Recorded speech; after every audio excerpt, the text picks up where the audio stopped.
ఈయన నేనేర్పరచుకుని నా కుమారుడు, ఈయన మాట వినండి అని. ఆ మహిమగల కుమారుని మాటలకు విధేయులమవడమే నిజమైన శిష్యత్వం అని ఈ మాట ద్వారా మనకు అర్థమవుతుంది. మనం మరి ఎవరి మాటలు వింటున్నాం?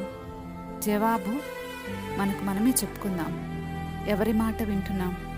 శిష్యులు వారి కుటుంబస్తుల మాటను కాదు ప్రధానంగా ఎంచుకుంది, అధికారుల మాటలు కాదు, కానీ ప్రభువు మాటలే వారు ప్రధానంగా ఎంచుకున్నారు.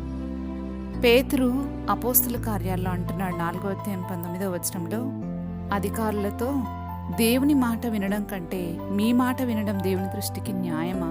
మీరే చెప్పండి అని. మనలో ఉన్న ప్రేమైన, కనికరమైన, పెద్దల యందలి గౌరవమైన వాక్యానికి మించిందైతే అది స్వనీతి అని అర్థం చేసుకోవాలి.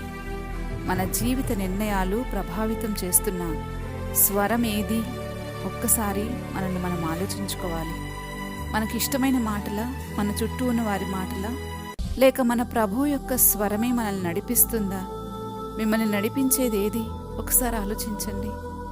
ఈ ధ్యాన భాగం అంతటిని గురించి మనం ఒక్క మాటలో అర్థం చేసుకోవడానికి ప్రయత్నం చేస్తే మనకొక సంగతి అర్థమవుతుంది. పరిస్థితులు ఎంత మహిమకరంగా ఉన్నా, మన అనుభవాలు ఎటువంటివైనా, మనం వినవలసింది క్రీస్తు యొక్క స్వరాన్ని, ఆయన మాటను మాత్రమే అనేది మనం జ్ఞాపకం ఉంచుకోవాలి. ఈ మెసేజ్ మీరు పూర్తిగా వినాలి అని అనుకుంటే కింద లింక్ ఇచ్చాము. ఆ లింక్ని క్లిక్ చేస్తే అది మిమ్మల్ని బైబిల్ స్టడీలోకి తీసుకుని వెళ్తుంది. అక్కడ పూర్తి మెసేజ్ని వినగలరు.